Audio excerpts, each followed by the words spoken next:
और थॉम क्रूसो ये सीख के गया है। फिर उसने प्लास्टिक सर्जरी का स्कूल खोला और उस प्लास्टिक सर्जरी के स्कूल में फिर अंग्रेज सीखे हैं और अंग्रेजों ने सीख सीख कर फिर दुनिया में फैलाया है। दुर्भाग्य इस बात का है कि सारी दुनिया में प्लास्टिक सर्जरी के उस स्कूल का तो वर्णन है, लेकिन इन वैद्यों का वर्णन अभी तक नहीं आया विश्व ग्रंथों में जिन्होंने अंग्रेजों को प्लास्टिक सर्जरी सिखाई थी। और ये क्यों हम रह गए वंचित? हुआ ये कि 17वीं शताब्दी से 19वीं शताब्दी के बीच में जब सारी दुनिया में ये रिकॉर्डिंग चल रही थी कि किस देश से क्या आया, किस देश ने दुनिया को क्या दिया, इसके लिए सारा भंडारण हो रहा था, ग्रंथालय बन रहे थे। उस समय चूंकि हम अंग्रेजों के गुलाम थे इसलिए हम प्रयास नहीं कर पाए और वहां तक पहुंच नहीं पाए। तो अब हमें ये करना पड़ेगा, आज नहीं तो कल सारी दुनिया में जाकर अपने द्वारा दी गई खोजों को स्थापित कराना पड़ेगा, उनका रजिस्ट्रेशन कराना पड़ेगा, जरूरत पड़नी है तो उस पर पेटेंट लेना पड़ेगा और जरूरत पड़ेगी तो वर्ल्ड पेटेंट लेना पड़ेगा, विश्व पेटेंट लेना पड़ेगा। और पूरी दुनिया में इस ज्ञान को स्थापित कराने के लिए मुझे लगता है कि भारत स्वाभिमान से अच्छा दूसरा कोई अभियान नहीं होगा। हम इस काम को सारी दुनिया में कराएंगे। एक और रोचक जानकारी देता हूं चिकित्सा से संबंधित। 1710 के साल में एक अंग्रेज भारत आया, उसका नाम था डॉक्टर ओलिवर। ये भारत में आके कलकत्ता में आया, कलकत्ता में इसने घूमा, बंगाल घूमा और घूमते हुए इसने एक डायरी लिखी है।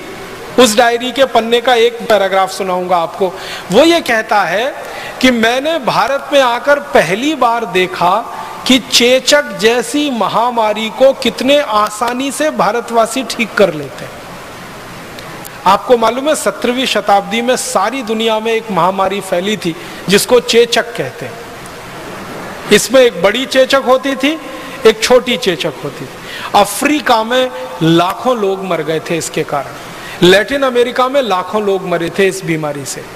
अफ्रीका, लैटिन अमेरिका और एशिया के हिस्से में लाखों शायद करोड़ों भी हो सकते हैं मरे थे 17वीं शताब्दी के आसपास। ये बीमारी फैली थी, महामारी थी, बीमारी नहीं थी। उस दौरान ये अंग्रेज आया भारत में जिसका नाम था डॉक्टर ओलिवर।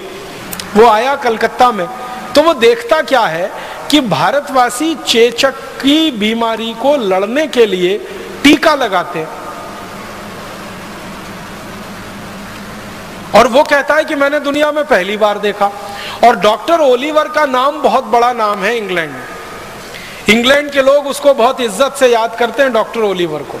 तो वो कहता मैंने पहली बार आके देखा भारत जैसे देश में चेचक का टीका लग रहा है। और चेचक का टीका लगाने का उसने अपनी डायरी में वर्णन किया है।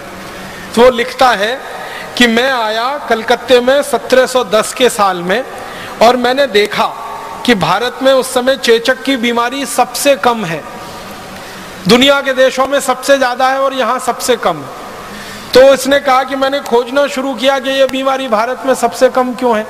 तो पता चला हर भारतवासी ने चेचक का टीका लगवा रखा है।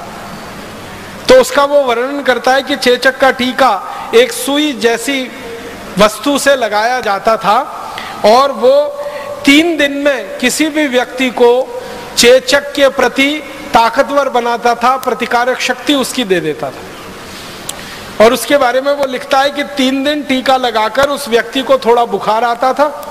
उसके बुखार को ठीक करने के लिए पानी की पट्टियां रखी जाती थी पेट में। 3 दिन में वो व्यक्ति ठीक हो जाता था। एक बार टीका जिसने ले लिया जिंदगी भर के लिए वो चेचक से मुक्त हो जाता था। वो कहता है कि इतना अद्भुत टीका मैंने दुनिया में पहली बार देखा भारत में। और ये कहानी है 1710 की। अब आपको एक हैरानी होगी जानकर, अंग्रेजों ने चेचक का टीका लगाना भारत से सीखा। ये डॉक्टर ओलिवर सीख के गया कलकत्ता से, लंदन गया। लंदन में इसने डॉक्टरों की सभा बुलाई और उनको कहा कि आपको मालूम है हम चेचक से मर रहे हैं और भारतवासी चेचक से लड़ रहे हैं, उनके पास टीका है इसका। तो कोई अंग्रेज मानने को तैयार नहीं इसकी बात को। वो कहते हैं कि गप मार रहे हो। तो वो कहता मेरे खर्चे से सबको लेके चलता हूं। तो दोबारा फिर आया, अपने साथ कई अंग्रेज डॉक्टरों को लेके आया और कलकत्ता के कई इलाकों में घुमाया उनको और दिखाया कि देखो कैसे घर घर में जाके टीका लगाते हैं चेचक का। और बस एक छोटी सी सुई उसको मामूली सा चुभाते हैं, बस उतने में ही इम्यूनिटी होती है 3 दिन के अंदर। फिर उन्होंने पूछना शुरू किया कि इसमें है क्या, तो वो कहते हैं जो भारत में चेचक का टीका लगाने वाले वैद्य हैं ना, वो बताते हैं कि इसमें कुछ नहीं है, जिनको चेचक हो जाती है उनके शरीर का जो पस होता है वो हम निकाल लेते हैं और सुई की नोक के बराबर किसी के शरीर में प्रवेश करा देते हैं और फिर शरीर उसकी इम्यूनिटी धारण कर लेता है। ये सिद्धांत हमारा है जो दुनिया को हमने दिया। आजकल आधुनिक विज्ञान सिखाता है ना ये टीके के बारे में। पल्स पोलियो अभियान एक चल रहा है, फिर स्मॉल पॉक्स के खिलाफ, फिर ये बड़ी माता के खिलाफ, फिर इसके खिलाफ, फिर बहुत सारा टाइफाइड के खिलाफ जो चलता रहता है और जगह जगह टीके लगाते रहते हैं। ये टीके लगना सारी दुनिया को भारत ने सिखाया है।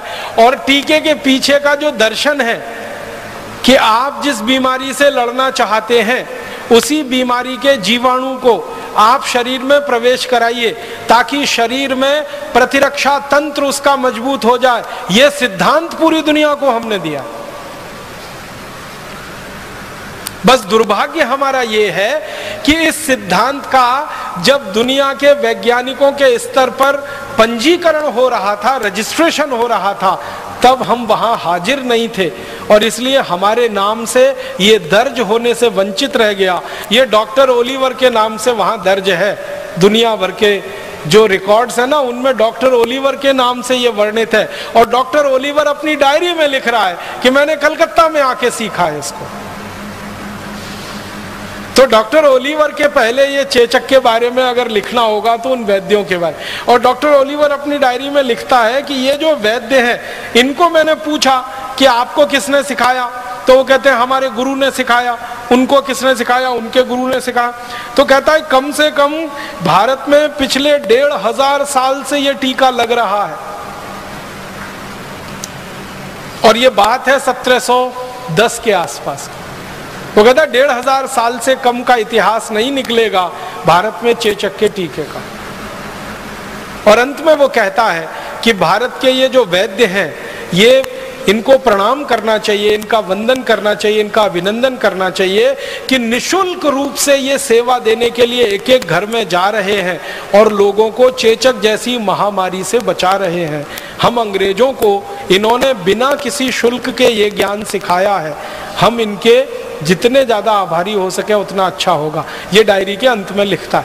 लेकिन दूसरे अंग्रेज उसकी डायरी का ये अंतिम हिस्सा गायब करके उसको अपने नाम से प्रकाशित करवाते हैं और सारी दुनिया आज ये मान के बैठी है कि चेचक के टीके का आविष्कारक डॉक्टर ओलिवर था, वो भारत था, ओलिवर ने आके यहाँ सीखा था। और एक दो रोचक बातें मैं आपको बताना चाहता हूँ हमारे भारत के बारे में, जो दुनिया की हमने दिया है, क्या क्या हमने दिया है दुनिया को। थोड़ा